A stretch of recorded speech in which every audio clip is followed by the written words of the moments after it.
What do you think? I want to get your reaction to this shocking attack on Manchester today, or last night. And I want to know what you think Ireland's ability to handle such a shocking, depraved act would be. And here's the question, for parents listening as well. I mean, do you really believe Ireland is equipped to handle something like this? And I'm not going to say if anymore. I used to always say if. I'm going to say when. Because it's inevitable that at some point something like this is going to happen. It's happening everywhere else. Why do we think we're different or special or protected in some way? We're not. Text 53544. Do you think Ireland is equipped to handle a terror attack like this? Let me know what you think. 53544. That's 53544. Let me just go to Hassan. Hassan, you're on Classic Hits. How you doing, Hassan? Hello, Niall. Thank you for having me. And please allow me to begin with offering my condolences to the people in Great Britain in particular, and to Europe in general. That is horrible. Well, Hassan, just to fill people in, we spoke to you before at night. Our daytime audience may not be familiar, but you were a former Muslim, but you're not anymore. You described Islam on this radio station as being evil, as a former Muslim. Now, you believe Ireland is at risk. Why do you believe that? Well, theologically, yes. Ireland shouldn't be any safer than Great Britain, Germany, France, or any other Western country. Because at least since the Middle Ages, the mosque has divided the globe into two parts. The Darul-Islam and Darul-Harb. Darul-Islam means the land of Islam, the house of Islam. And Darul-Harb means the land of war.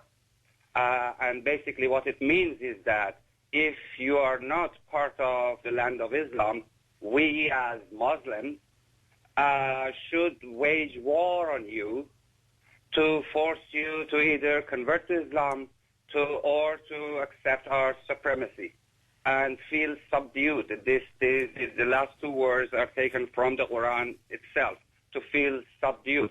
So theologically speaking, Ireland is no safer than any other country in the West. Even though we consider ourselves to be a neutral country, although it's hard to call us neutral when we're condemning acts of violence like this and terrorism, it is hard to call us neutral because in saying that, what we're doing is we're aligning with countries like America, countries like the UK. So, we're on their side. We're allies, aren't we?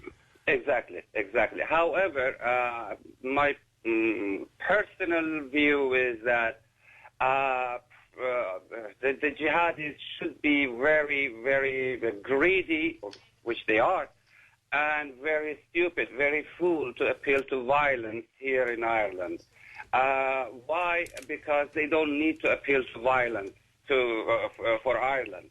They already have it, in my view. They already have it very peacefully without even appealing to one single terrorist attack so far. And my reason is that the Islamic Center, the Islamic Council for issuing religious fatwa, Islamic fatwa, is in Dublin. The European Center for issuing fatwa is in Dublin. And fatwa, for your information, fatwa is... Is a death sentence. Oh, well, no, it could be death or anything.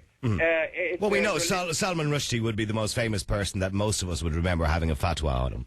Exactly. Yeah. So it becomes obligatory for the believers to put it into practice. But I've suggested to you in the past, when you talked to us on this show and described Islam as evil, that you're bringing out a book about that you could end up with a fatwa on you. Yes.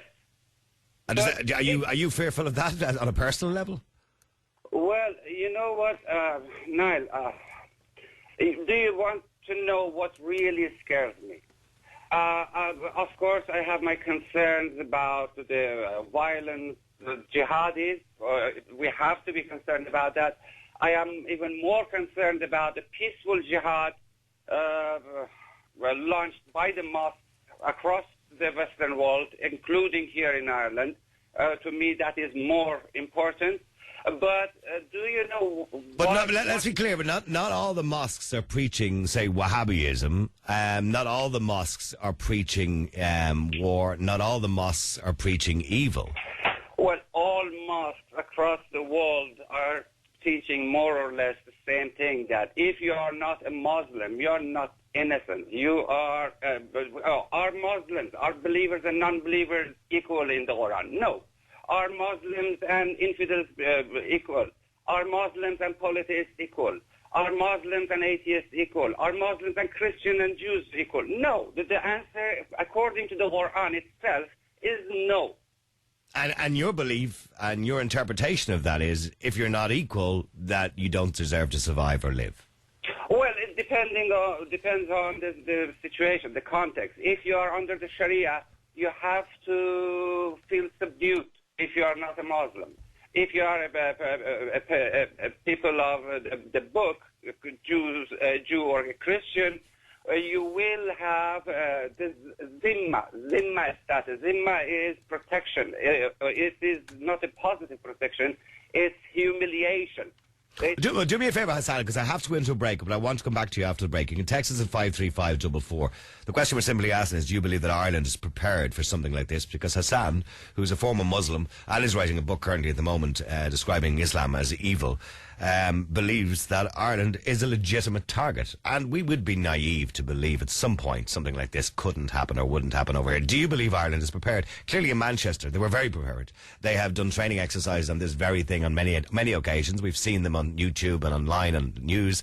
And last night, they acted impeccably. The police were there within minutes. The bomb disposal units were there within minutes. You had 20 or 30 ambulances arrive around the corner within minutes. You had paramedics on the scene within minutes. Many more people would have and could have died if not for their reaction and the way they reacted to this. Now, they've just announced, by the way, that the youngest so far of the casualties is an 8-year-old, Safe Rose Roussos, named as the second victim of the suicide bombing last night. 22 people dead. Many of those, they believe most of them, would have been young children. Well, look, these guys take no prisoners. Text 53544. That's 53544. I want to get your reaction. And also, do you think that Ireland is prepared? Yes, we are, or no, we're not. Real people, real opinions, real talk radio. The Niall Boylan Show. Classic Hits 4FM. The PPI award-winning Niall Boylan Show. Classic Hits 4FM. Actually, Alina's just said something in my ear that I said outside the door earlier on when we were outside having a chat, and I seen a man walking by who was a Middle Eastern man. And as he walked by, I actually said to Alina, and she's just said it to me as well, that I actually feel sorry for Muslims. I do, because everybody now, and sadly, looks at somebody who looks Middle Eastern and goes, I wonder, is he one of the 10% fundamentalists? I wonder, is he one of the 1 or 2% who's willing to carry a bomb? I wonder, is he going to do something? Is he on his way somewhere? Has he got a rucksack on his back? And this guy did. He had a bag in his hand. And I noticed it. And it's wrong that we should do that, but we are going to do it. So I do feel sorry. I mean, Hassan, it's a fair point, isn't it? That, look, 90% of Muslims are not fundamentalists. 99% will never carry a bomb into a venue, would never even dream of it. Particularly in Western society. But yet, every Muslim, you look at them with suspicion. Yeah, true, unfortunately. And I am coming from an Islamic background myself. I have experienced those strange looks myself. But my suggestion is that don't attack the Muslim-looking people. Control the mosques, because these people, in most cases, are the first victims of their own mosques. Because many of these, this particular bomber, we don't actually know his background yet, okay, but there was an arrest today of a 23-year-old who's believed to have been involved in this as well. But these individuals, they grew up in Manchester. They grew up in Britain. They're second generation, probably. Yeah, of course. Well, look at all the polls, the surveys, the Pew polls and other polls. An overwhelming majority of the Muslims living in Europe agree with the Sharia. And Sharia in itself is a violent thesis. But how many Muslims do you know that, from your experience and the circle of friends you hung around with at the time, who would not condemn this, who would condone this behaviour or this bombing? When these bombings or terrorist attacks happened when you were a Muslim, and your friends and you spoke to your colleagues, your Muslim colleagues, did they all condemn these attacks? Or did they say, no, they had it coming to them? How do they feel? Well, I come from Iran, which is a Shia Muslim. An overwhelming majority of the Sunni Muslims in the Sunni world do not consider us proper Muslims to begin with. So in Iran, we have a mixed views. The majority of, at least my friends, my former colleagues, no, they looked at this as a very violent act and a disgrace to Islam. But their view it does not represent Islam, unfortunately, because we are peaceful people. I told you before, my parents were Muslims. I grew up in Islam. My mother couldn't kill an ant, and she was a Muslim. She never imposed Islam on me. And so that Islam doesn't bother me, but we are not dealing with that Islam. Okay, so, but what you're suggesting to us, similar to Christianity and Catholicism, what you had was an a la carte version of Islam. Yes, it's kind of supermarket shopping, yes. Okay, well, so stay there for a second because I want to go to Billy. Lots of people texting in at 53544. That's 53544. Do you believe Ireland is prepared for something like this? And a lot of the texts, by the way, coming in. My daughter just turned 8. To hear that an 8-year-old is dead terrifies me to no ends, says Stephen in Finglas. Ireland prepared. Best way to prepare is to stop all Muslims from coming to Ireland now. A look at Manchester, Rochdale, Croydon, Tower Hamlets, etc. Muslim no-go areas. So somebody else, another person says, hi, Niall. Don't think we are prepared for something like this to happen in Ireland because we have to wait for it to happen rather than prepare for it in case it does. And we are a society in awe. It will never ever happen, or it'll never happen here. In other words, we kind of think all the time, actually this will never happen to us. Okay, let me go to sort of Billy on Classic Hits. Billy. Yeah, I'm just agreeing with everything that gentleman says. No, seriously, Niall, I'm really annoyed. I heard the government there coming out saying that they haven't changed anything, that it's probable but highly unlikely we'll be attacked. That's a complete codswallop. Where they don't care where they attack. And on security in the Tree Arena, I've been in the Tree Arena recently in the last couple of months in a few different gigs. It's non-existent. Non-existent. I went in, wasn't searched. I brought a big umbrella in with me as well, a big, very big one. It's non-existent. It's the same in Crow Park when you go to see the Dubs play. It's non-existent. We need, around all these places, probably won't stop it, but it'll lessen it. We need airport security in all these places. But even if you had the best security in the world, you wouldn't have stopped that last night. This guy wasn't in the arena last night. He was standing outside. Yeah, and that's another thing. I've seen on the news parents were waiting inside for their children. It looked like they were waiting inside. I don't think they should have been allowed to enter. But they have metal detectors. This particular arena has probably the best security in Europe. They've metal detectors outside. They've everything. But it still didn't stop it.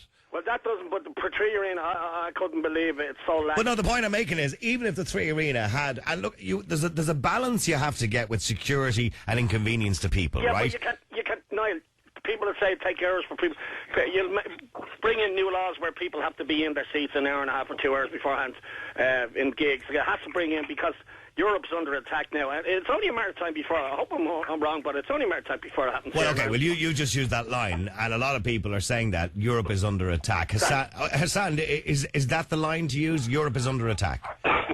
Well, as I said, theologically, yes, because according to the Islamic ideology itself, the whole heavens and earth belongs to Allah.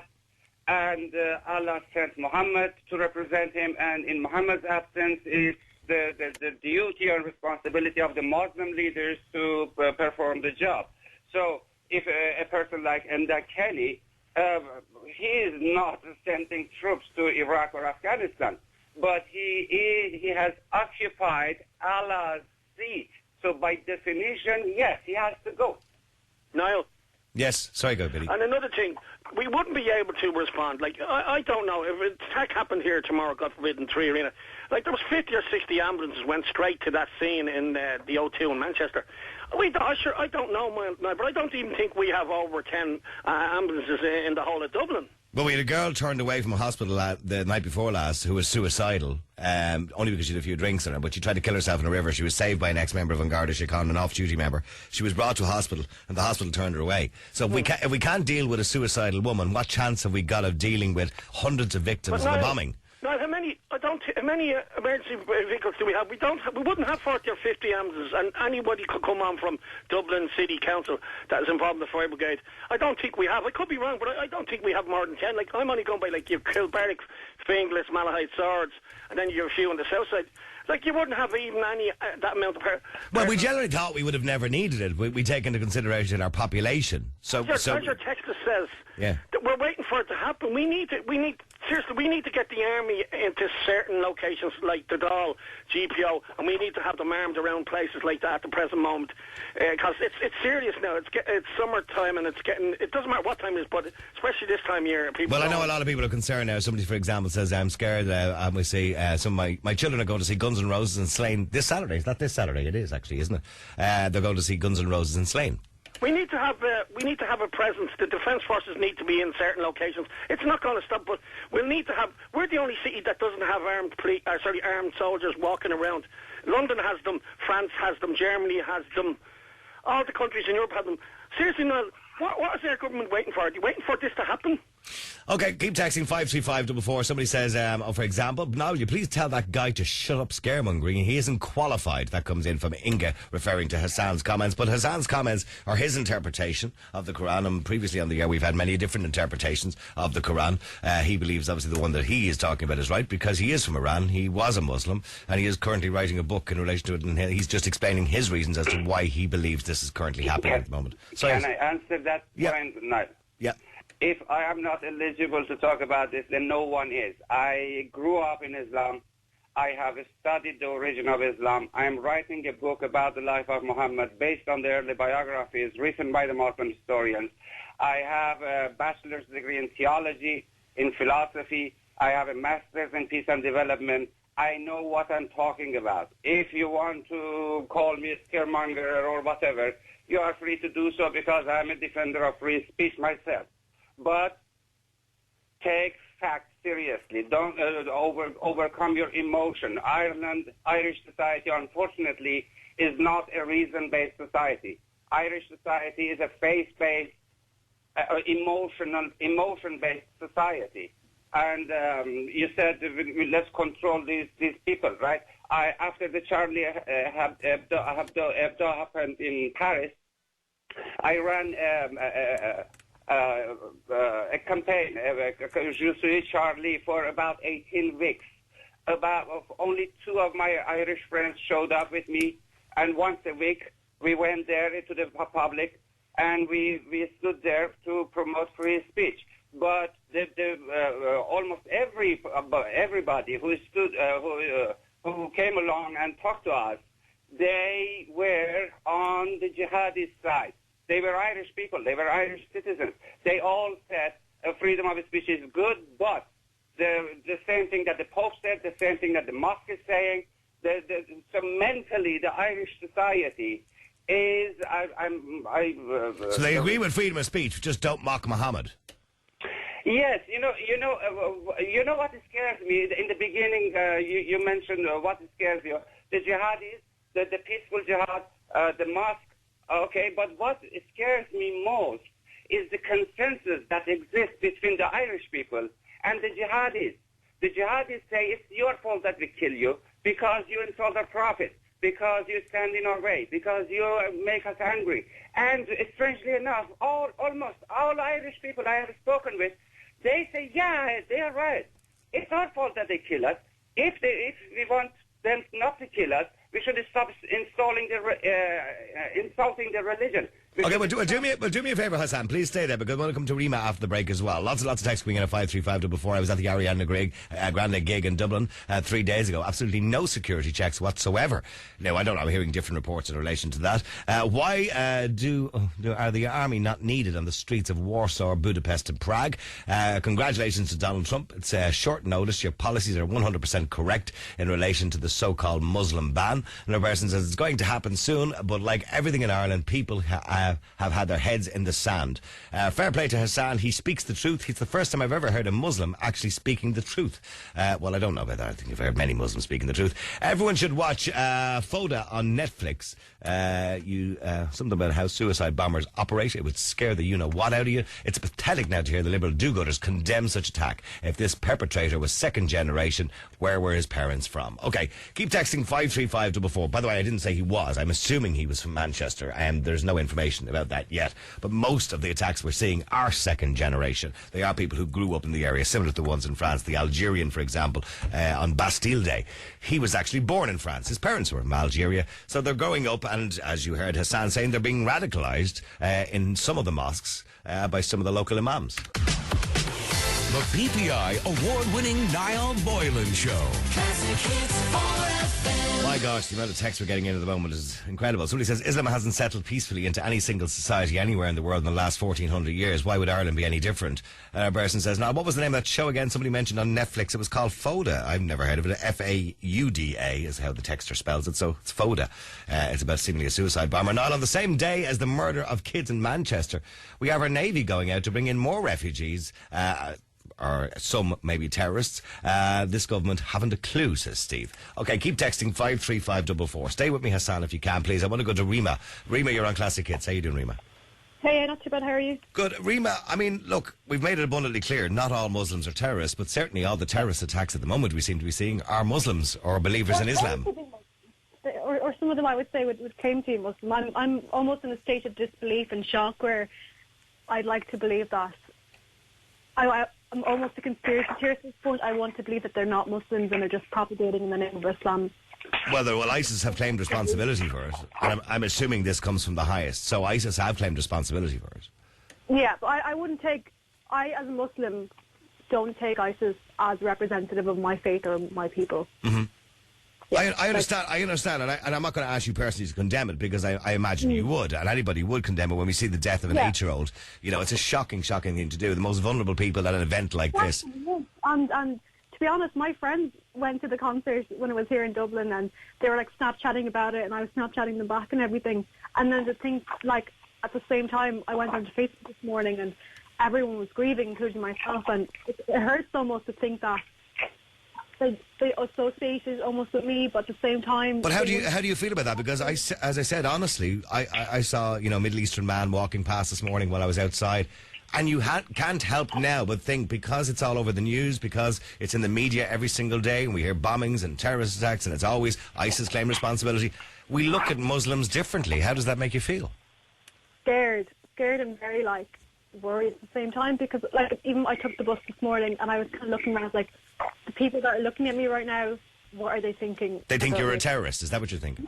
Yeah, and that kind of it makes me almost act differently in public, because I'm like, don't do anything to make anyone panic, almost. Do you know what I mean? And I think it's very sad to think that there's other women and men and Muslim youth out there who feel the same way, that are like, oh, maybe I won't carry a big bag today because X, Y, and Z, this is going to happen. And at the same time, I know this is going to have such terrible repercussions for the Muslim community. Things are going to be said and things are going to be done to, like, innocent Muslims that have nothing to do with this.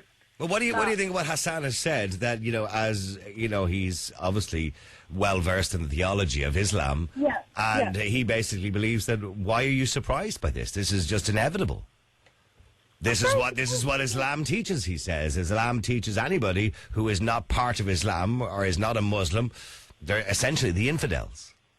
At the same time, I'd say, out of, like you said yourself earlier, out of the thousands and thousands and thousands of Muslims all around the world, it's a very small, maybe 10% that are... Well, the American intelligence predicts somewhere between 10 and 15% may be fundamentalists. Maybe only 1 or 2% would carry out an attack like this.